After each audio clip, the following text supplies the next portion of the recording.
Hola, en esta ocasión analizaremos tres pruebas que resultan fundamentales para la práctica judicial.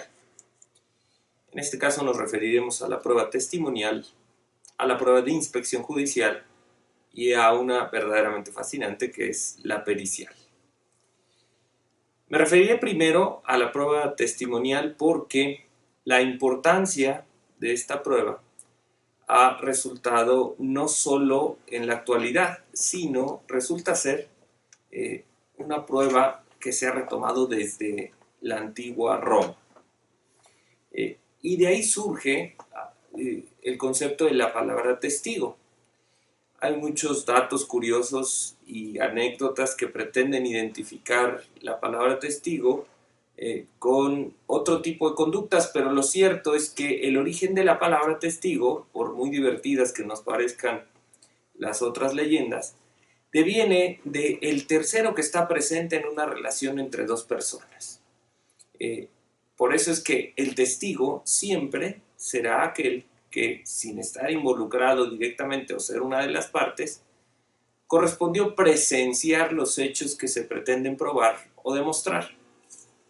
Un testigo es, pues, quien en alguna parte, para demostrar las circunstancias de tiempo, modo y lugar, su declaración resulta útil, o bien la declaración resulta necesaria para alguna de las partes, dado que su utilidad será determinada al momento de valorar la eficacia del testimonio. La testimonial, por ejemplo, en materia penal actualmente, es sí la reina de las pruebas, porque actualmente en el sistema penal acusatorio todas las pruebas que se aportan y que se llevan en juicio se convierten tarde o temprano en una testimonial.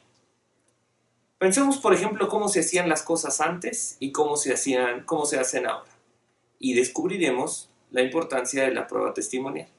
Por ejemplo, anteriormente, cuando una persona era consignada por un delito de portación de arma de fuego, resultaba muy recurrente que en el expediente de consignación se presentaba un parte policíaco donde los policías describían cómo es que esta persona había sido sorprendida en la portación del arma de fuego, se les involucraba en una circunstancia particular en la cual ellos habían descubierto la forma en la que se aportaba o habían descubierto la forma en la que portaba el arma. De igual forma, se obraba en los autos un dictamen pericial de una persona, de un perito oficial que dictaminaba el calibre del arma y el tipo de arma que se portaba y en consecuencia decidía o precisaba si resultaba de aquellas que resultaba prohibida para su portación o incluso para su posesión o de uso exclusivo de las Fuerzas Armadas y de la Fuerza Aérea.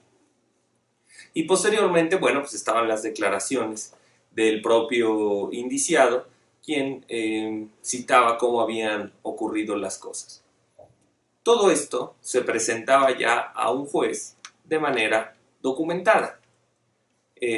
Se ratificaban los partes policíacos, pero en sí los testimonios tenían que rendirse alrededor de estos documentos que ya habían sido presentados. Y los documentos eran valorados directamente por el juez de lo que ahí se había manifestado. Cuando cambiamos esta dinámica del sistema penal ahora a la oralidad y a un sistema penal acusatorio, resulta ser que estos documentos lo único que generan es lo que se llama datos de prueba, que no son pruebas que se desahogan en juicio.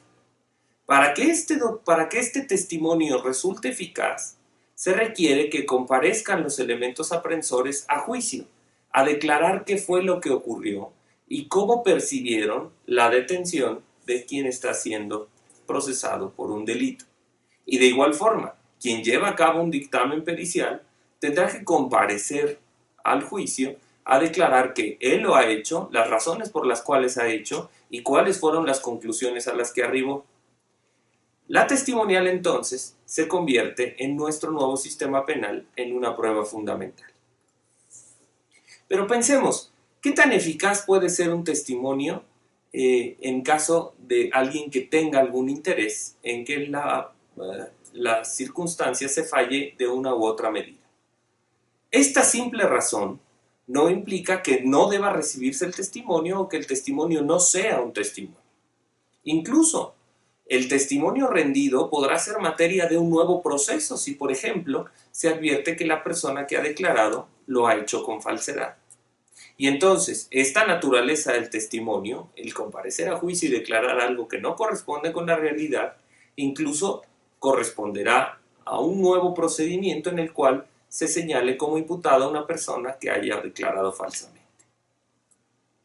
El testimonio lo que hace es, no implica en sí mismo la reconstrucción de los hechos, sino la percepción que una de una persona tuvo respecto de ciertos hechos. Y en esto juega un papel importante las percepciones, en específico de las emociones de quienes declaran.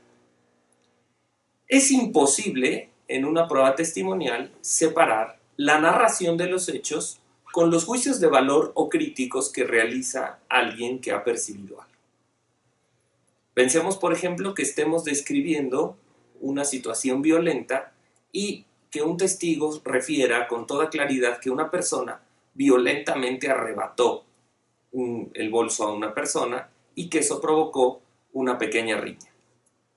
La verdad es que esa declaración tendrá tantos juicios de valor como la persona se haya sentido en ese momento y estará calificando como una acción violenta de una persona atendiendo a lo que él percibió o ella percibieron.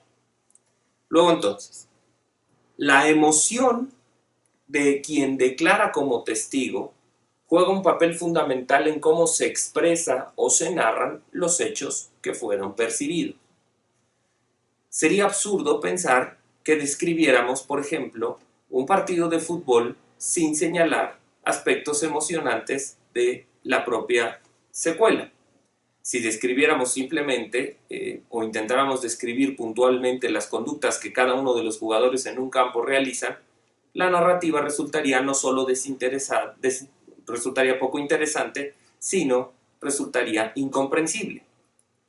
Les pido que hagan un ejercicio de intentar describir su entorno con todos los detalles que puedan sin involucrar un solo juicio de valor.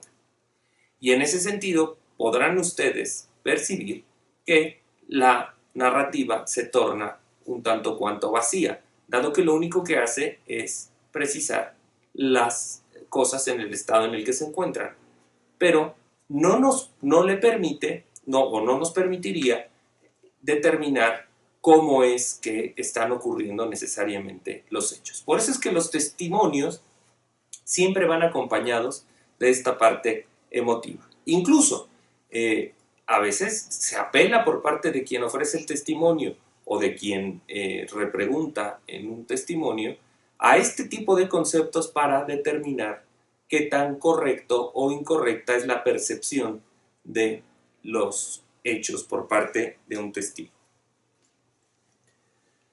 En la final del video anterior platicábamos de la confesional y ahora ya tenemos un parámetro para poder discernir cuál es la diferencia entre una testimonial y una confesional.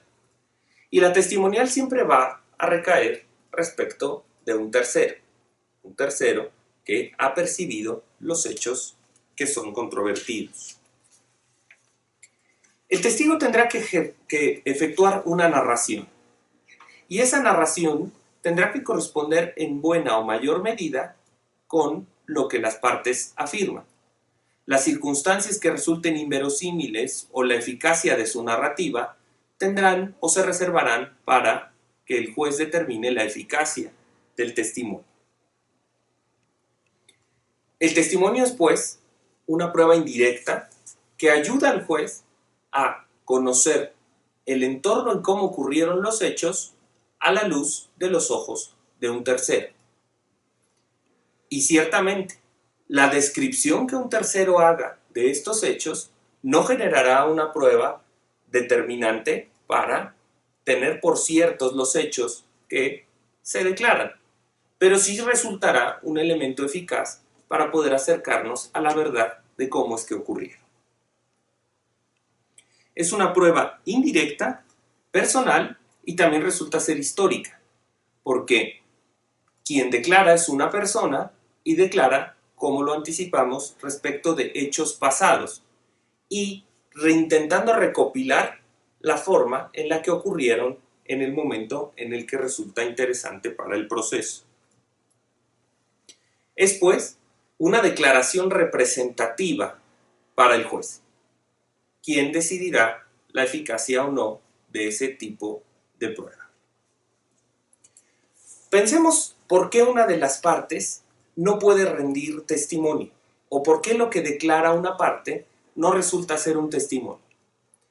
Lo que declaran las partes, aun cuando ha sido reconocido la declaración de parte, no puede ser considerado un testimonio porque ciertamente resultaría del todo contradictorio que una parte declarara algo distinto de lo que ha estipulado previamente en una acción o demanda, o en una contestación. Pensemos, por ejemplo, que un actor hubiera señalado que un contrato de arrendamiento fue celebrado con una persona y al momento de declarar dijera lo contrario. Pues resulta ser que la declaración de una de las partes se aproxima mucho más a un procedimiento de confesión o a una ampliación de los hechos declarados al formular la acción o al contestar la demanda que a la de un testimonio. Pero sobre todo porque resulta del todo esencial tener siempre presente que el testimonio es de una persona que se encuentra fuera de la relación procesal. Y un testigo necesariamente tiene que ser respecto de cómo ocurrieron los hechos. ¿Tendrá que ser necesariamente la declaración de un testigo vinculada con las circunstancias de tiempo, modo y lugar de los hechos controvertidos? Probablemente no. Y en este sentido, en el sistema anglosajón y actualmente más reconocido en el sistema mexicano, se han intentado aportar algunos testimonios que resultan pruebas de carácter, que lo que pretenden es demostrar cómo es el comportamiento de una persona a lo largo de su vida. En el caso de los testimonios y las testimoniales que son ofrecidas en los procesos, resulta ser del todo fundamental el proceso de autenticación de quien formula un testimonio. Vaya, no resultará suficiente traer a un testigo para que comparezca qué vio en determinadas circunstancias de tiempo, modo y lugar, porque eso lo único que hará será reproducir los hechos como ocurrieron. Pero si resulta ser que lo que yo pretendo es demostrar que a la luz de cierta calidad de una persona el testimonio resulta eficaz para aproximarnos más a la verdad, tiene que haber un proceso de autenticación. Me explico. El mismo hecho no podrá ser apreciado de la misma forma por una persona que se dedique a elaborar pan, que por un policía, que por una persona que resulte ser un criminólogo. Y en ese sentido, la apreciación que cada uno tenga se tornará más eficaz en detalles según corresponda más a la tarea que desempeñe. Por ejemplo, en estos tres casos que les he planteado, si la controversia versara respecto de si se había colocado veneno o no en una pieza de pan, probablemente la persona que se dedica a elaborar el pan dijera que se invirtió alguno de los procedimientos intencionalmente para efecto de generar que no se detectara el veneno. ¿Por qué? Porque en el proceso él podría advertir que esta elaboración no correspondió a una normalidad. Y ahí la declaración de la persona que se dedica a elaborar pan tiene una función específica. Pero si esta persona elabora pan apenas hace una semana, pues resulta ser que su declaración pierde cierta fuerza. Si la declaración de esta persona deviene de una profesión que se ha ejercido por 25 años, su valor como testimonio va adquiriendo mayor relevancia. Veamos pues cómo una misma situación será apreciada en formas distintas por diferentes testigos. Y el proceso de autenticación lo que nos ayuda es a reforzar lo declarado en un testimonio. En el caso de un policía, si apenas resultara ser su primer operativo, pues él declarará que las cosas como ocurrieron. Y, por ejemplo, al identificar un arma o al identificar ciertos objetos del delito, pues no se podrá apelar a su experiencia o a su calidad de un policía experimentado para poder señalar que con toda claridad a simple vista él podría identificar ciertos elementos del delito.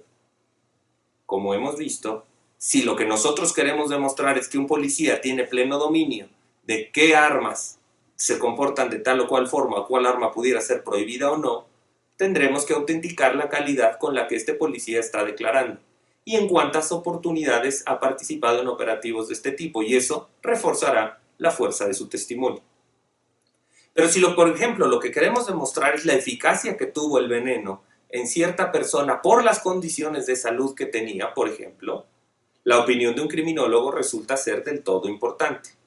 Y el criminólogo declarará respecto de los hechos en los que él pudo intervenir. Por ejemplo, si él se impuso del cadáver de esta persona una vez que se había practicado la necropsia. Veamos cómo las declaraciones no guardan relación con la misma circunstancia temporal en el que ocurrió la colocación de un veneno, por ejemplo, en un pan. Pero, ciertamente, rodean el hecho, las circunstancias de tiempo, modo y lugar, de manera que buscan demostrar la eficacia que tuvo el veneno en el cuerpo de la persona que lo consumió. Y así el criminólogo podrá decir que toda vez que se trataba de una persona que tenía cierto padecimiento, los efectos del veneno que se habían colocado fueron mucho más fuertes que los que hubieran pasado en otra persona, y que probablemente eso fue lo que condujo a la muerte. Para acreditar ese testimonio, pues tendremos que remontarnos a la experiencia que tiene el criminólogo en algunos casos que ha llevado previamente, y con esto refuerza la calidad del testimonio. La fuerza o poder del testimonio no depende de que los hechos sean o no percibidos directamente. Sin embargo, su valor probatorio será mayor si esto ha ocurrido así. Y aquí de bien importante recurrir a un concepto que es el de la prueba de referencia o el de la prueba de los testigos de oídas. Una persona que declara que le fue dicha por otra persona que esta persona realizó determinada conducta constituye una prueba de referencia. ¿A qué nos referimos? A que una persona que no presenció los hechos simplemente manifiesta haber escuchado de otra persona que los hechos ocurrieron así. El testimonio pues se convierte en un eslabón que no está conectado con los hechos más que por lo dicho por otra persona. Y aquí el testimonio que sería eficaz es el de la persona que declaró esto al otro tercero, pero no el del tercero, dado que a él no le corresponde haberlo presenciado. Pero esto no quiere decir que de inmediato y sin mayor razonamiento la prueba de referencia o esta prueba carezca total y absolutamente de valor probatorio. Corresponderá al juez determinar qué tanto valor probatorio tiene o no este tipo de declaraciones. Cuando se analiza un testimonio, y eso lo veremos en el apartado de valoración de la prueba, el juez tiene esta tarea de aislar los hechos de los juicios de valor, pero para efecto de discernir cuál es cuál, sin que esto implique alterar el testimonio de las partes. Y sobre todo, el testimonio de los declarantes. Pero sobre todo, deberá construir, a partir de todos los hechos declarados por los diversos testigos, una especie de rompecabezas que le permita identificar lo más próximo a cómo es que estos hayan ocurrido. Pensemos finalmente en cuáles son las características del testimonio. Primero, se trata de un acto jurídico que es esencial y medularmente conscientemente ejecutado. Un testimonio no puede ser rendido por accidente. No se puede rendir testimonio respecto de cierto procedimiento, cierto juicio de manera accidental. Ojo, a diferencia de lo que sí puede ocurrir respecto de la confesión, en la cual una de las partes puede realizar una confesión espontánea. No hay tal cosa como que pueda ocurrir un testimonio espontáneo. Esto no corresponde con la naturaleza de la prueba testimonial.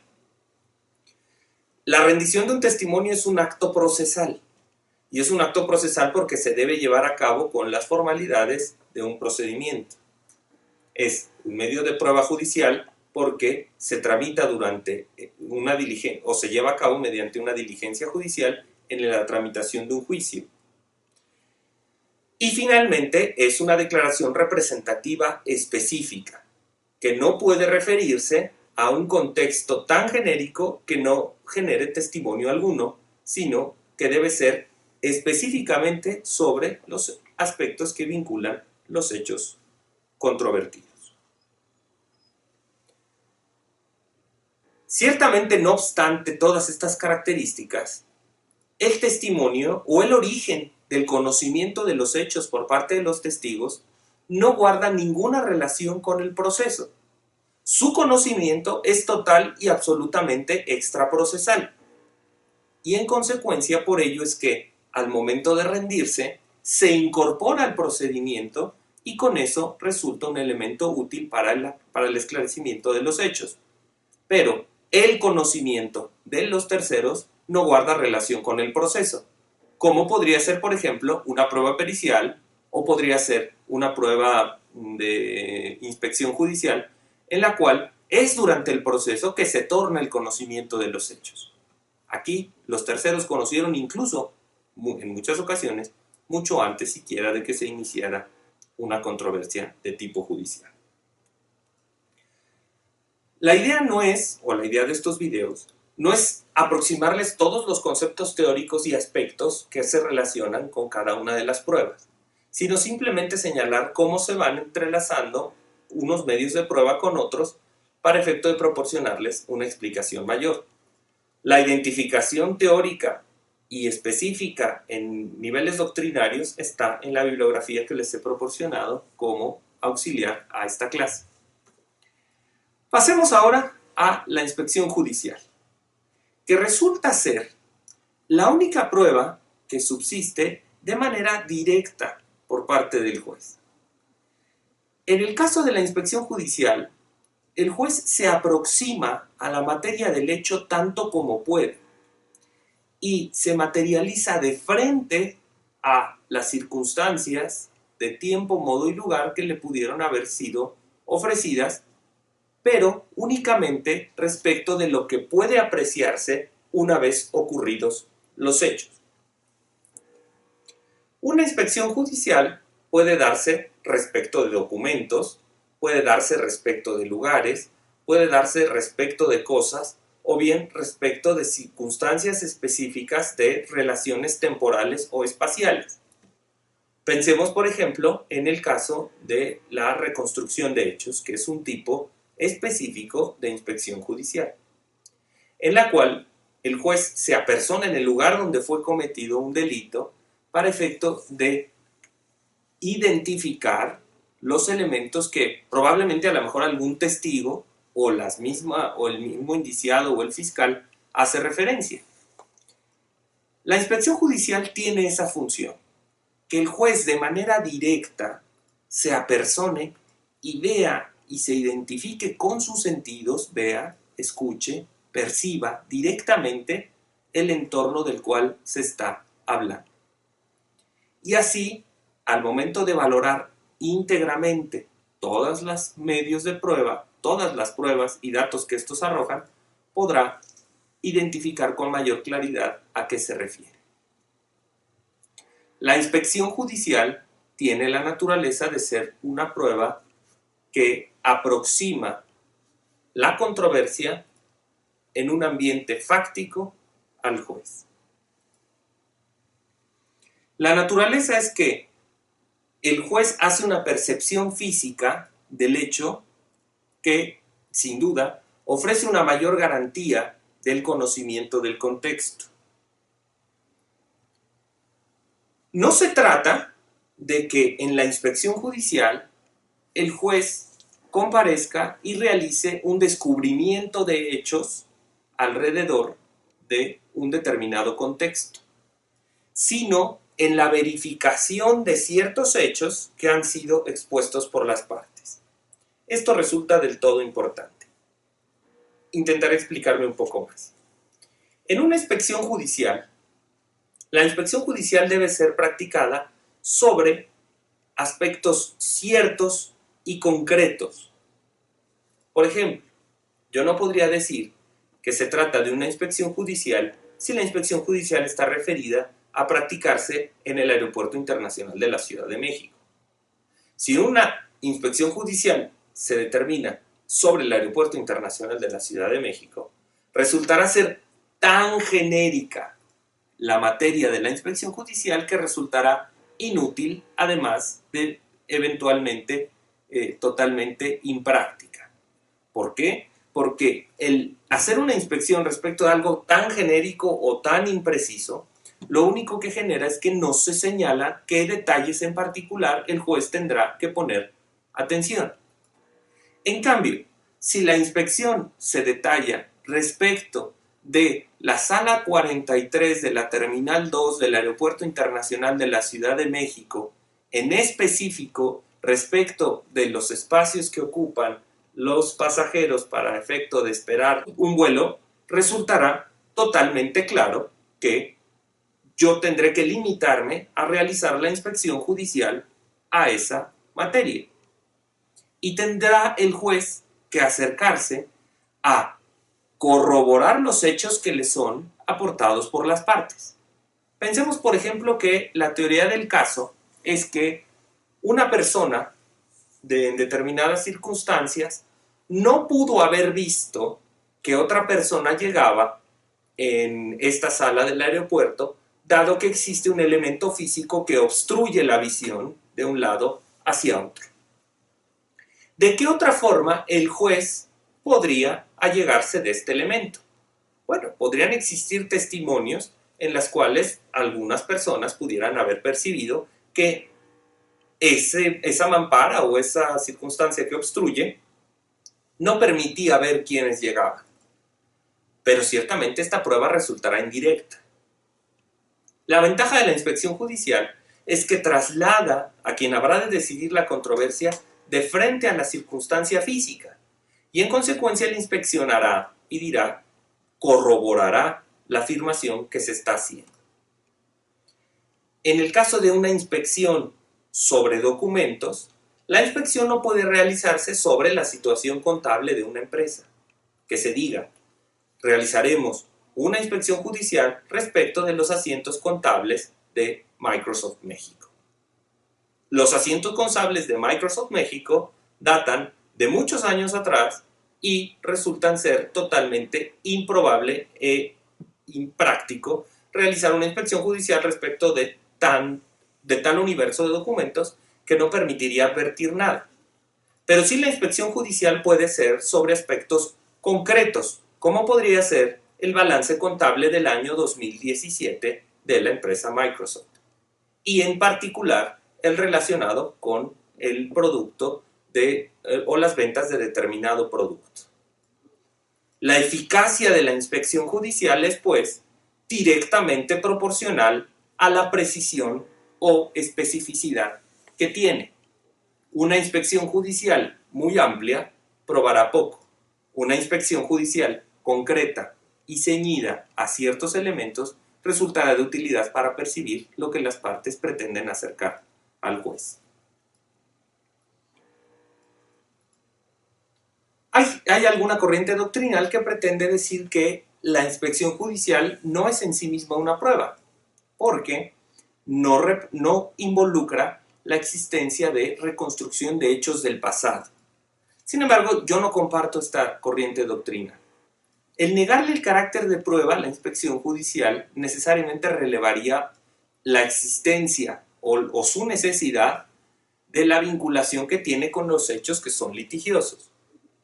Pensemos, pues, que si lo que se pretende evaluar en una inspección judicial es la viabilidad de cierta conducta, esta estará necesariamente relacionada con los hechos que son materia de litigio. Y por tanto resulta ser una prueba eficaz para poder advertir si los hechos han ocurrido o no como las partes lo han relatado. Igualmente, pensemos, por ejemplo, en una inspección judicial respecto de los recibos de nómina en un determinado centro de trabajo o las listas de asistencia. Consideremos que si una parte, un trabajador, por ejemplo, ofrece como una inspección judicial las listas de asistencia de 1999 a 2017 para acreditar que él laboró de enero de 2016 a mayo de 2016, pues resulta ser que es una inspección del todo inconducente, porque no será factible analizar aspectos que no guardan relación con los hechos. Aun cuando pueda practicarse la inspección, esta resulta del todo impertinente, porque no involucra hechos relacionados con la litis.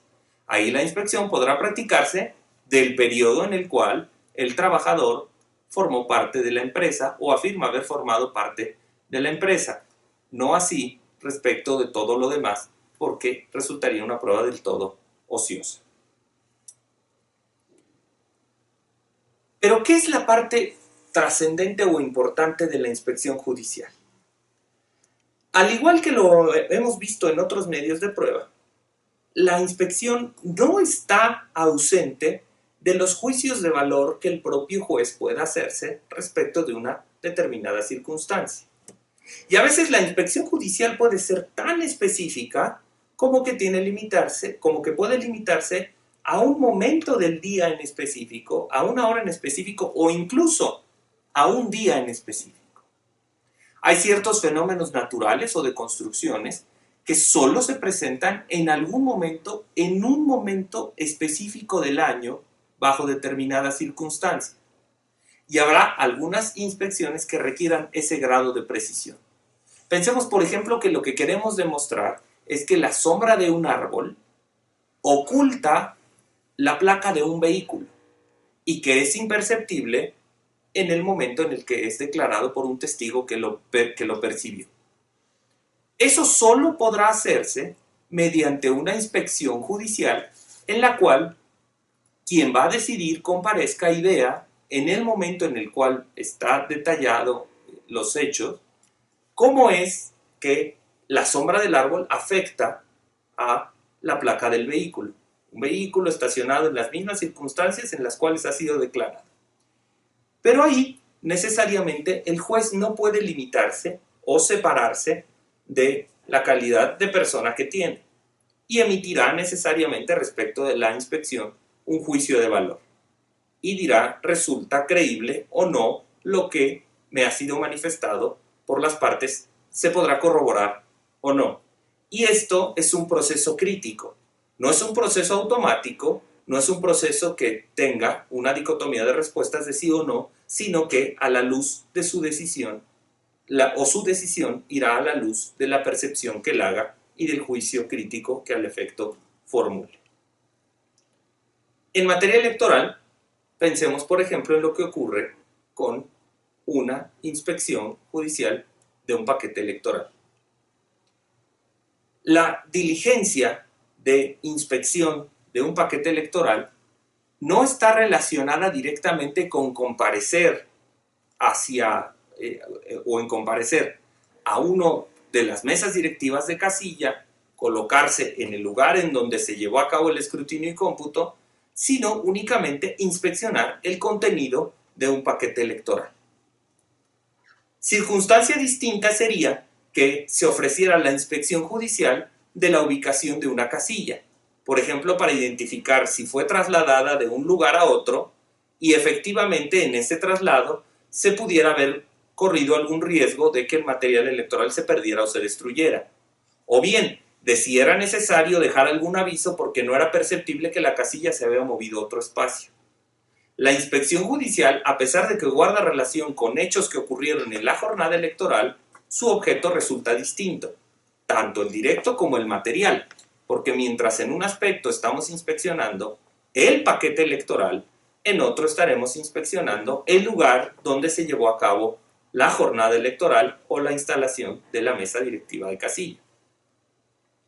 Pero más aún, cuando esta complejidad implica no solo la inspección de un paquete electoral, sino, por ejemplo, una diligencia de recuento, la inspección judicial adquiere una dimensión distinta, porque ahí ya se convierte en un tipo de prueba mixta, en donde la inspección judicial se llevará a cabo respecto de las boletas y respecto del material electoral que estaba en el paquete, pero esa misma prueba tendrá o será el origen de un nuevo documento que dará sustento al resultado de una casilla, por ejemplo. Todo esto intrincado en la naturaleza de la inspección judicial, lo único que nos aproxima es a varias características que es necesario identificar.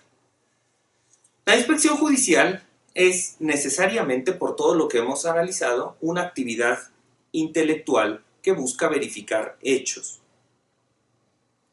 Si no es realizada por un juez o por un funcionario judicial autorizado, necesariamente será una inspección de cualquier otra naturaleza, una inspección administrativa, una inspección sanitaria, pero no será una inspección judicial.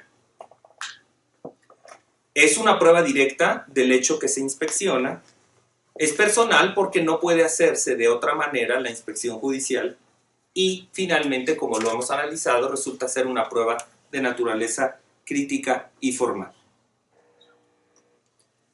Por ejemplo, ¿qué pasaría si lo que nosotros quisiéramos es hacer una inspección judicial de la mente de una persona? O quisiéramos hacer una inspección judicial para probar el estado de ánimo que guardaba una persona en un determinado momento, circunstancias de tiempo, modo y lugar. La inspección judicial resulta del todo ineficaz para este tipo de fines. Las emociones, los estados psíquicos, los estados emocionales no pueden ser materia de una inspección judicial. En primera, porque no es posible adentrarnos a revisar cómo se encontraba la mente de una persona en unas circunstancias de tiempo, modo y lugar. Y en segunda, porque no hay tal cosa como que puedan inspeccionarse emociones. Finalmente hablaremos sobre la prueba pericial. Este tipo de prueba ha sido muy polémico durante mucho tiempo, dado que hay corrientes que incluso señalan que la prueba pericial cede parte del poder decisorio del juez para emitir una resolución. Nada más alejado de la realidad. La prueba pericial, simple y sencillamente, guarda relación con un concepto básico del entorno el entorno de vida de las personas, y que son las máximas de la experiencia. Una persona que ha dedicado toda su vida, por ejemplo, a componer aparatos de video, al momento de descubrir el aparato, podrá determinar o evidenciar ciertos aspectos que para cualquier otra persona nos resultaría intrascendente. Pensemos en el caso de una pericial en un vehículo. Una persona que se ha encargado de armar motores durante toda su vida, con el simple hecho de inspeccionar un motor, sabrá que hay ciertas piezas fuera de su lugar, que podrían provocar un mal comportamiento del motor o eventualmente podrían provocar un accidente. Y podrá determinar si esa colocación de esas piezas sería accidental o sería intencional. O incluso podría determinar si se trató de la colocación indebida de unas piezas por negligencia o por descuido. Esto se traslada a todos los conceptos de la ciencia. Y lo que hace la prueba pericial es aproximar máximas de experiencia al juez que él no tiene. No releva su capacidad de decisión, no releva su capacidad de percepción de los hechos. Simplemente es una aproximación a conceptos científicos, técnicos o de oficio que el propio juez no tiene. Así, la prueba pericial lo que hace es, a la luz de la ciencia, identificar o subsumir ciertas cuestiones de un hecho en los ojos de un científico. Una prueba pericial muy recurrente, que todos quienes hemos estado en la función judicial hemos recurrido alguna vez, es la prueba grafoscópica. La prueba grafoscópica no determina o no establece que el juez, que quien decida la controversia, sea el perito. Lo que el perito hace es, mediante su actividad científica, precisarle al juez que la grafía o los rasgos grafológicos de un determinado trazo no pudieron corresponder a una persona por las circunstancias que el propio dictamen establezca. Pero muy probablemente, y como todos lo hemos visto, respecto de un mismo documento pueden existir 2, 3 o más peritajes según sean necesarios, y cada uno afirmará lo que considere pertinente en su dictamen. El juez es pues entonces quien se aproxima de todos estos dictámenes para ver cuál resulta ser más robusto o notoriamente más acercado a la verdad de los hechos, y no releva su decisión a lo que defina un perito. Pero si un perito tercero en discordia define que se trata de un rasgo que no pudo provenir de la misma fuerza, no se trata de que el juez releve su decisión, sino que él tendrá 2 dictámenes en un determinado sentido contra uno que está en un sentido opuesto. Y por una simple razón de ponderación, el juez podrá sustentar su criterio de una manera más certera si se ajusta a lo que un perito ha manifestado o unos peritos han manifestado hasta en 2 ocasiones.